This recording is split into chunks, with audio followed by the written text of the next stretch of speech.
I think it's really cool how you've taken the leap away from what could be viewed as a traditional path in any sense of the word. I mean, you could have very much fallen into the trap of going to Cambridge, studying engineering, and then immediately selling yourself out to an investment bank or some prop trading quantitative hedge fund firm. So, can you talk a bit more about your startup and what it is?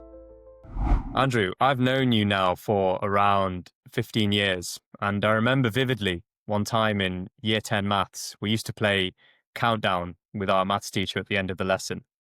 And there was one moment where you got the answer insanely fast. And from that point on, I thought, this guy is going to go on to do some pretty cool stuff in his life. And I think now you're at a really interesting inflection point in your own life where perhaps you are on the cusp of doing something pretty cool. So I think what would be really cool for our listeners to hear is a bit more about your journey to university, what you studied, and how you ended up in the place you are today.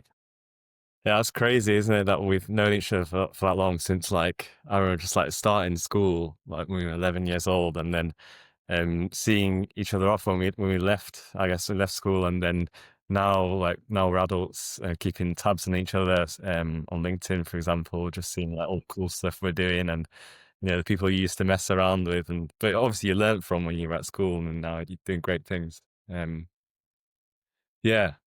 So yeah, so Kavi and I, so we went to school together, and we left school what was it, 8 years ago now, and went to university down south in Cambridge, which is really cool, and it's an incredible privilege to be able to have the support from school and from my parents to be able to apply there. Again, I remember just like the final couple of years of school, just like, all of school is barely even studying for your A-levels. It was just like thinking about how to apply, and the teachers who really knew what they were doing, and like getting your application in shape, and your assessments. And in Cambridge was just such a, it's just for me, like as studying engineering, it's just like one of those places where it's like everyone you meet is just so interesting. It's like not even just in your own field where you meet lots of inspirational like classmates, but just like other people, just anyone you walk up to in the street, or you go to a bar or something, and you talk to someone really interesting. So I think that kind of gave me a lot of the confidence, not just the contacts, but just like confidence to be able to do interesting things.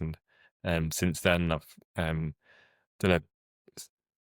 started a PhD, and now I'm starting my own startup, which is like completely new, a new story, a new adventure. That's something that we didn't learn in Cambridge. Yeah. I mean, I think it's really cool how you've taken the leap away from what could be viewed as a traditional path in any sense of the word. I mean, you could have very much fallen into the trap of going to Cambridge, studying engineering, and then immediately selling yourself out to an investment bank or some prop trading quantitative hedge fund firm, which many of your peers will have done, right? We know people who have done that, and fine, they enjoy it, and it's a great place to start your career. But you've decided to take an unconventional approach with this I startup. wouldn't say it's a trap. I mean, everyone enjoys different things. I think I enjoy the like just this kind of like curiosity side of it. Just like you study something and you're like, wow, like what can I take it to its limits? So whether it's like academically studying it, researching it, and now like trying to sell what I've been researching. But yeah, everyone is passionate about different things, and like it's really interesting just to see like people you went to school with, you studied with at university, who study the same topics as you, study the same maths and physics, and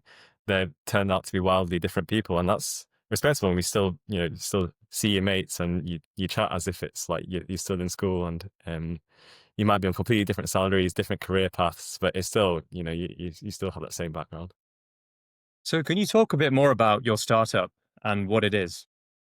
So my startup's doing AI for science and engineering, which is quite a, as I say, I like to think it's a hot topic right now. I was quite lucky that just what I was interested in at school was like maths and engineering. Even back then, 2017, 2018, there was still like the inklings of the hype. I remember like we had a mate called Michael who used to every week talk about AI and deep learning, and that's the big thing. And then he was right. Studied engineering. When we started studying engineering, it was just like, oh, you do your traditional stuff. Really towards the end of our degrees, like we were learning that, oh wow, AI, this is this is like what we should all be doing. And I was just really lucky. We had a really good stats teacher in school. I don't know if you remember Jay's. Of And course, how could I forget? he told me everything I knew. I need to know about stats and machine learning and that kind of thing. So luckily, I was very lucky to fall in place with like a topic that's kind of really hot right now. And I'm starting my PhD on that. And halfway through my PhD, my co-founders and I thought, okay, wow, like, this is a really good opportunity now to get on this, ride this wave of like AI starting to be used in like more traditional science and engineering contexts. Hmm. Yeah, and I've had a look at some of your research papers. I'll be completely honest, I don't understand any of That's them. impressive. I've read I mean, I barely understand any of that stuff. It's almost. I've read the abstracts. That's about as far as I can get. And I just want to relay to you what I believe you're trying to achieve in common parlance so our listeners can understand.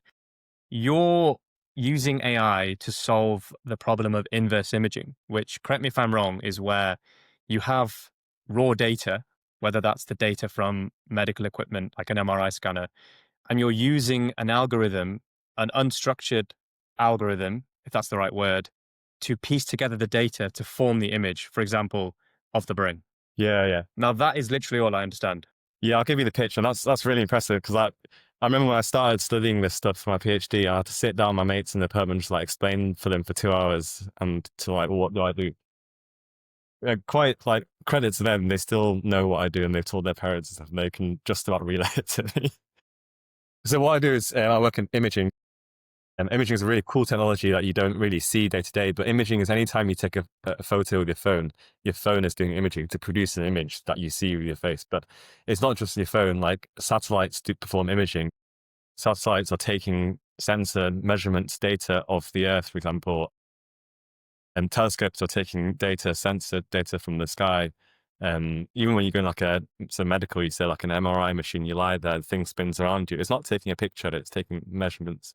So in a case of MRI, it's like exciting you with a magnetic field. It's really cool. Like they won a Nobel Prize with it a few decades ago.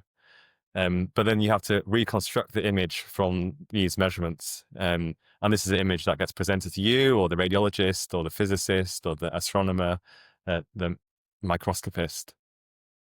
But what the problem is with imaging is like, yeah, with your phone you can take a nice photo, but what happens if it's dark? The photo's gonna be really noisy, right? It's gonna be really unclear. In an MRI machine, if you do an MRI of your heart, you have to lie there for often like up to an hour, just lying there. You have to be completely still, and that's because it's really slow. It has to take a lot of measurements. So maybe you take a photo with your phone, right, in dark light, like you have to keep it really still as well, because it has to capture all the photons. We're doing is like, can you do this imaging but faster but with less data? So with these blurry images, get clearer images. So it's something that you don't really think about, because all you want to think about is like having a clear image, and then people like analyze the image. But anytime you want to work with an image, you need a high quality image to start with. That's what we do. Wow. I mean, that sounds absolutely fascinating. And the immediate thing that comes to mind is for me in the field of medicine, because I come from my dad's a doctor and my brother studied medicine at uni, so know a little bit about medicine. And I'd imagine that when you're diagnosing a patient, first of all, it means that you can perhaps get a more accurate diagnosis. And second of all, it means that you can get a faster diagnosis. But outside of medicine, what are the general applications for this inverse imaging? Yeah, no, so medical one is like it's one where you can really relate, because like, I mean, most people have been in hospital in their lives and you can see these machines. And then, yes, so we like to think that the stuff that we're researching and that we're making, we're building, will be able to accelerate this stuff, to accelerate diagnosis. But it's not just the medical. So a lot is in like scientific fields. So for example, in biology, right, you look down a microscope and you look at cells. Um, but you have to spend a lot of time, take lots and lots of images to get a clear image. What about if you can like look at the cells and look at just from one image get a clear image and be able to count the cells? Or so that's kind of like driving scientific discovery. And I mean, it's basically the same thing in like astronomy, where right now astronomy is actually really similar to the MRI machine. It's instead of the machine spinning, it's the Earth spinning, right? And then you capture information in the sky, which is really, really cool.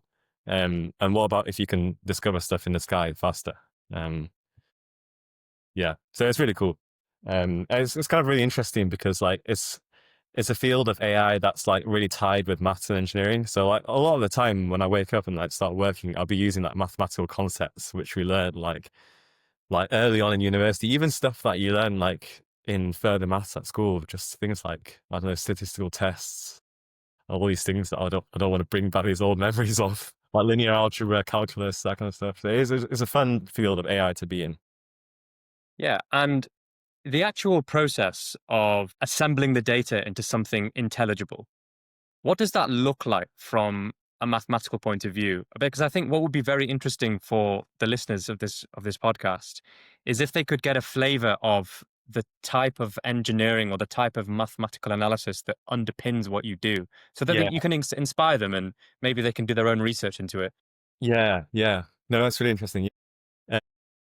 Yeah, so it really boils down to linear algebra. And like, I remember when I was first studying this area of research, which I work in imaging problems.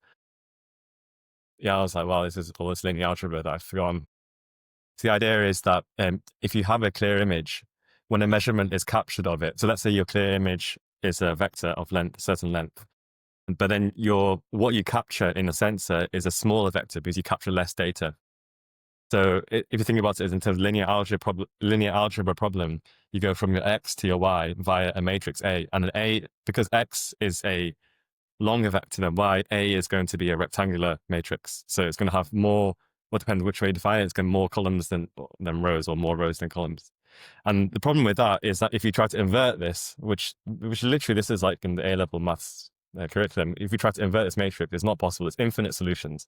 So you can think about this like really intuitively, like let's say you have a picture of a dog, which is your ground truth image, X, and then what you capture is the picture of the dog, but with its face missing. So you're losing that amount of data. Your output measurements are smaller. Now, if you try to reconstruct this picture of a dog with its face missing, there's infinite solutions. You can fit in a picture of a cat's head inside this dog image, and it's still going to be consistent with your input. So that's really hard. So then you need to be able to think. Yeah, so that's kind of the main crux of the problem. But then the way we solve it is using machine learning, using AI. So if you give this neural network lots and lots of examples of what is meant to be inside this missing area of the image, for example, or an MRI case, let's say you're missing this bit of a tumor. If you get lots and lots of examples of, okay, this is what it looks like when it's missing, and this is what it looks like when it has this like dog face or the tumor, then you can learn to be able to reconstruct this high quality image from these smaller measurements. Hmm, that's fascinating. The one thing that came in mind when you were speaking was, how do you know that the training data captures the entire universe of possible problems? Yeah, no, that's So, really good. for example, let's say you're having an MRI scan and the purpose of your inverse imaging is to reconstruct the base of the spine. How do you know that all the spinal images capture the full set of medical problems that need to be solved? Yeah, no, it's a really good question. Yeah, it's like that's kind of moving away now from the science and more into like the AI side of like AI development. How can you train a model to be good with only finite data? Because you don't have data of everything in the entire world, right? You don't have data of all the like high quality picture of spines. You only have like maybe some spine scans from some hospitals around the world. I mean, and it's the exact same problem that they face in, for example, LLMs, which is like ChatGPT, that kind of thing. What the AI hype right now is, and kind of all these big research labs and even the big companies like Meta or whatever, they're moving away from the science to more of like the AI software development. It's like, okay, we've got the science in place. How can we train these models that capture like the rich variety of data? So they work in the language field, which for me is like, okay, whatever, like they can steal data or something like, and spit me out a poem or whatever. But for us, we're like, yes, like it's very true. Like with hospitals, it's hard to, you need to be able to get data fairly and securely, privately, and then be able to train these models to eventually help these hospitals that gave you the data in the first place. Hmm. And do you think that the system, the actual software that you're developing, I know that's probably not the right word, will ever get to a critical point where you can safely say, right, we've got enough data to make accurate judgments? Or do you think that the data pool just kind of grows in tandem Mm. with the diagnosis? Yeah, it's a really interesting problem in AI as a whole. It's like how do you grow? How do you keep up to date with like what's the newest data? So you can think of a really cool example with medical imaging, for example. I'll give you two examples. One in medical imaging, one in astronomy. So in medicine, okay, yeah, you're imaging. Let's say the first MRIs that they did. Let's say they're doing really simple static stuff like the knee. But then only very recently people have started imaging the heart because the heart is really hard to image, obviously because it's beating fast compared to how long an MRI takes. The knee doesn't really move, right? The heart is beating at however many beats per minute. So it's only recently they've managed to have this technology to be able to image the heart at faster rates. So now you can imagine, let's say we had our model that's only trained with knees, but now we suddenly invented a new way of imaging the heart. So then you have to be able to adapt your AI model. So that's one of our biggest parts of our business model and our research is how can you adapt AI models to the newest stuff. Um, so that's yeah. So with medical imaging, that's the case. You can even think about like they've invented a new cool like medical imaging device. So like MRI was only invented a few decades ago. Now they're inventing all these cool quantum, whatever, photon, positron medicine stuff in nuclear physics. And then you have to be able to keep up to date with these scanners as well. And then you can think of wild examples in astronomy. You know, they've discovered a new, like when they imaged the first black hole only like less than a decade ago, no one's ever imaged that before. So you really like anything that any AI trained on anything before will never be able to do that because no one's seen a black hole before, right? Which is insane. So that is a very good research problem. Is how do you keep up to date with these new discoveries? Yeah, I think it's such a interesting topic. And I guess a lot of our listeners who are setting out on their journey to study engineering or computer science at university and hopefully at Oxbridge will probably be thinking, how do I weave in my interest of AI into my application? And I just wanted to ask what I think is a very important question. I think, do you agree with me when I say that students shouldn't necessarily focus their entire engineering application on AI, on the hottest topic right now, because they might risk falling short on other more crucial fundamental aspects of engineering, like electrical, chemical, whatever it is that you do. So I guess the question is AI an area of priority for applications, or should students vary their interests? Okay, that's a great question. AI, I think just saying AI like that as a buzzword is a bit of a misnomer. Like, in fact, if you think about AI in terms of information engineering, which is kind of why I studied at university, information computer engineering, which is like the foundations for AI, that's super important. That might not necessarily be the same stuff as like chemical engineering or material engineering. There will be some crossover, like linear algebra, which covers every field. Um, but there are lots of fundamentals in information engineering and computer engineering, which are super important for being able to to be able to do interesting things in AI. Of course, now there's like you don't even need to go to university to be able to go into AI field, and that's completely valid for getting a job in AI. So my first job was before my PhD. After I graduated university, was doing data science, and we did some AI and we did some kind of data analytics, data science, which is super interesting. And a lot of the stuff we did there was you'd only have to do an online course and you'd be able to get up to speed really quickly. And we did have a couple of apprentices on our team who didn't go through the traditional university route, and it was I think that's if you're interested in doing that kind of like proper like software engineering style work in a company, like and you're making you're selling stuff in a company and um you're not really touching the theoretical stuff, then that's a totally valid route to go down and kind of neglecting the traditional, I guess, academic theoretical route.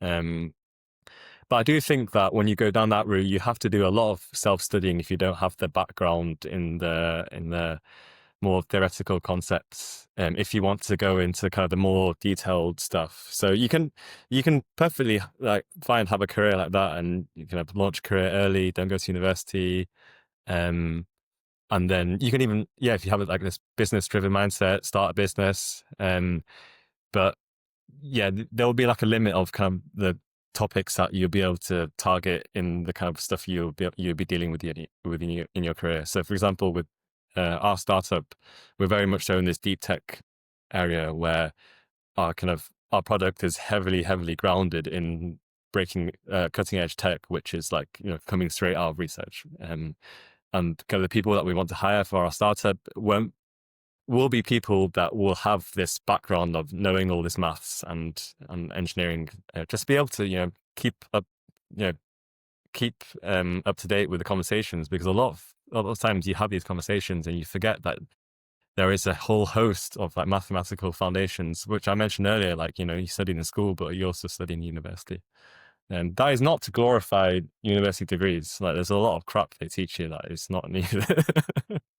I do remember in our final year of, Cambridge University Engineering, which is one of the most prestigious courses. And like, I remember for one of the modules on deep learning, we could just all tell, like, this is not the stuff that's going to get us like, on the forefront of research. So I remember just taking a few classes from this Harvard online course that I found online. And I was like, this is far better. They teach some stuff there a lot better. Yeah. Yeah. Don't, as you said, don't go down just one route, but don't also go down the other extreme as well. Yeah. I do find that really interesting how even at the top of the game, the best universities in the world suffer from a bit of myopic curriculum. They'll teach you things that aren't necessarily applicable in reality and have no practical application. And a lot of that is consistent across all university degrees, whether that's geography, philosophy, archaeology. There are 90% of all things you study at those universities will largely be rendered as pretty irrelevant when you go and do your job in finance or law or whatever it is. But as you say, I think university teaches you how to think and how to think for yourself. And that's a skill that's Yes. really important wherever you go in life.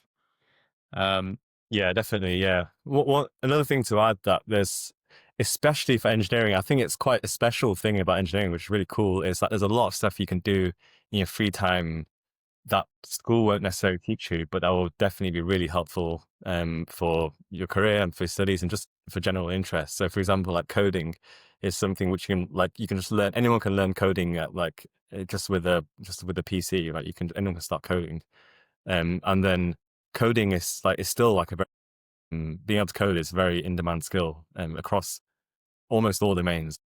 Even in medicine, right, or in investment banking or something, like coding, like people who know how to program are still very in demand.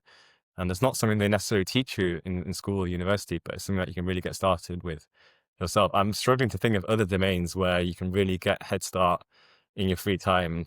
Like, you think about medicine or something, yeah, you can read textbooks at home, but you can't really have this real practical skills that you can just learn like when you're 14 or something like that. That is very true. Yeah, I think you've seen a lot of these like online boot camps for coding, all these softwares like PHP, Laravel, HTML, CSS. What was the one you did at uni? Python, was it? Or something? Yeah, it's very popular. Yeah.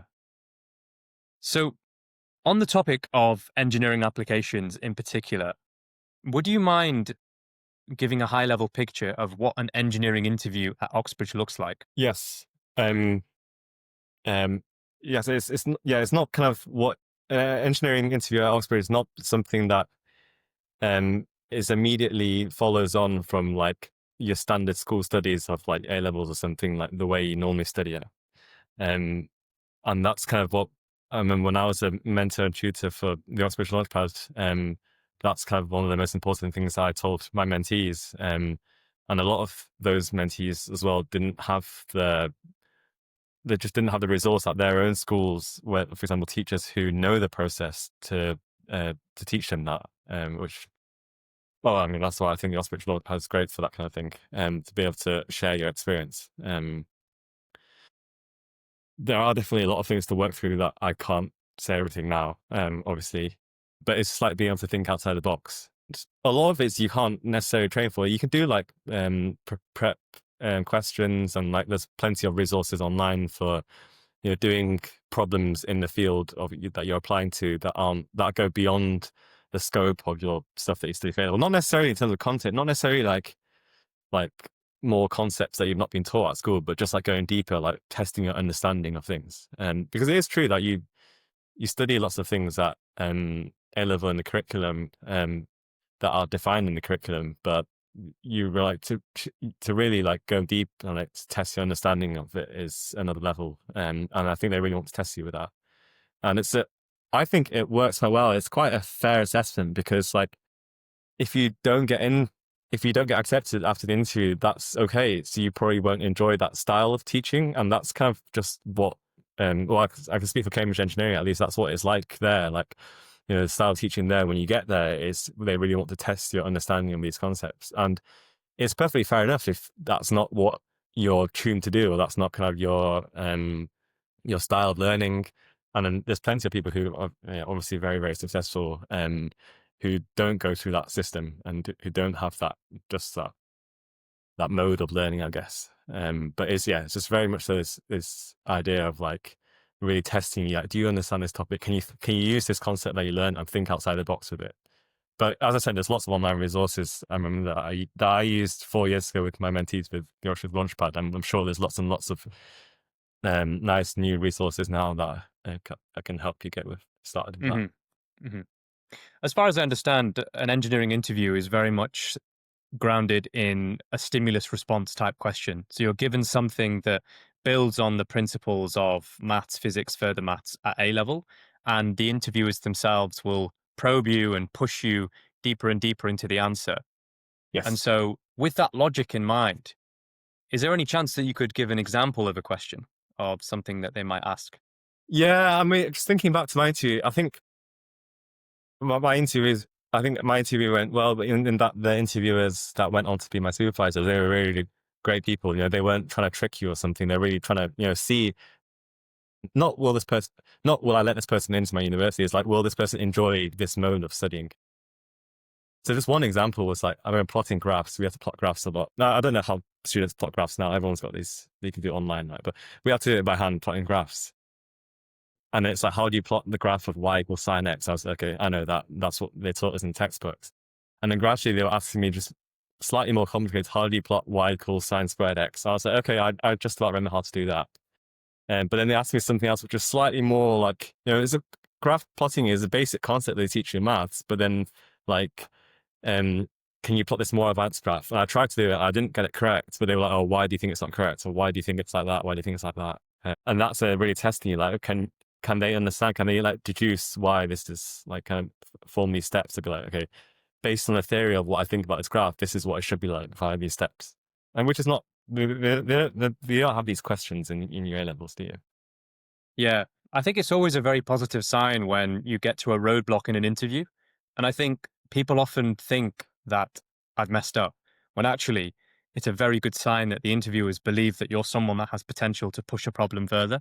And so I'd always encourage people never to panic when you get to that stage. And if anything, it should give you a bit more motivation to keep going because the interviewers really see something in you. Yes, yeah. And the cool thing with like engineering interviews is not just the mathematical side as well. We had 2 interviews, and the other interview was purely like kind of practical. The interviewer wasn't an academic at all. He was just an electrical engineer, and he was asking me like, okay, you're faced with this problem that you studied in physics at school, and then like, how do you solve this really practical problem with these like, like real constraints like cost or something like that? It's a completely different style, and that's what I like about engineering as well, having this applied side as well. Hmm.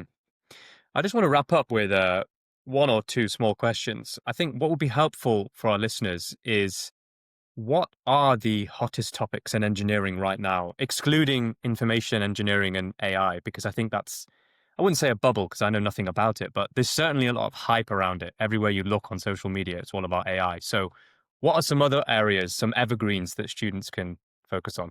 Yeah, I mean, I, again, I don't want to discredit AI like that. In that, like, yes, the hype is not worth it, but like using techniques from AI and statistical inference and machine learning, in traditional fields of engineering is really, really cool right now, because you really need both the like the proper domain expertise in that field. So let's say you study biomedical engineering.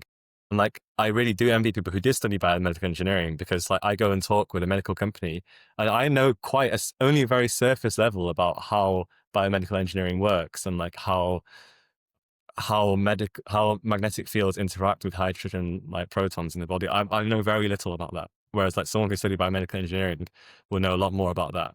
So if you have that knowledge, but also have the skills to be able to do statistical modeling or to be able to do machine learning or coding or programming, then I think that's something which is almost replicated across all engineering fields. And I would dare to say a lot of science fields as well. So like biomedical engineering, material engineering, chemical engineering, they're all like looking to like, okay, and they're all following the same trend of more and more data. And there's lots and lots of tools available now. How can we leverage these tools and like stuff that people have developed in computer science and computer engineering to be able to like do what they do better? So discover materials faster or like engineer chemicals better. And it's not just limited to engineering as well. It's like in science, right? Like with AI discovering proteins. That's really like a collaboration between people who really understand their proteins and people who really understand the AI. And if you know both, that's just like that would be a game changer. Yeah, I think you could draw parallels with lots of different fields. Mhm.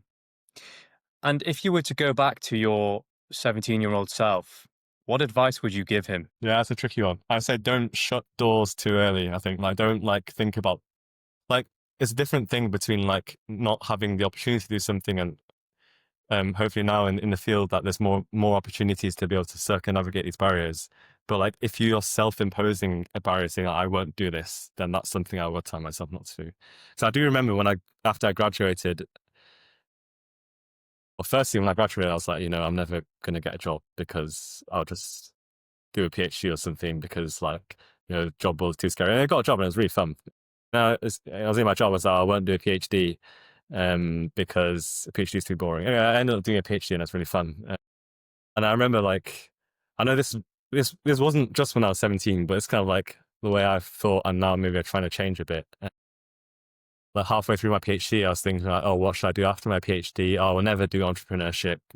I'm not an entrepreneur. That's boring for me. I don't think I'll be a good entrepreneur. Anyway, now I'm an entrepreneur and I'm really enjoying it. And it's just something which, if it wasn't for my co-founders messaging me, then I would have never done it. So it's just, yeah, don't keep your doors open and have an open mind, I guess, and make friends. I think a lot of the opportunities like you just don't realize. Like even now, like like if we weren't friends at school, then like we won't be chatting here now, and I wouldn't have done like really fun stuff with the Spiritual Launchpad. But also just learning from people and how other people think. I think if you like close your doors and like think, okay, I have nothing to learn from that person, then I don't think you're set up for success. So that's one really cool thing about university as well. I mean, you go to university, just like the horizons of people that you meet is completely different. Not even just in your own field. I think I said this at the beginning of the podcast. Like you get to university day one, you meet someone who's studying languages, who's studying like medicine, or who's studying arts and humanities, anthropology. And it's like you learn so much from different people. And yeah, keep that open mind. I think that's some great pieces of advice to wrap this up. So, Andrew, thanks very much for your time. It's been great speaking to you. I guess the next time we speak will be when you're doing your IPO for your company. So, thanks 100%. very much. I'll Well, end the thanks. recording there. That's the opportunity.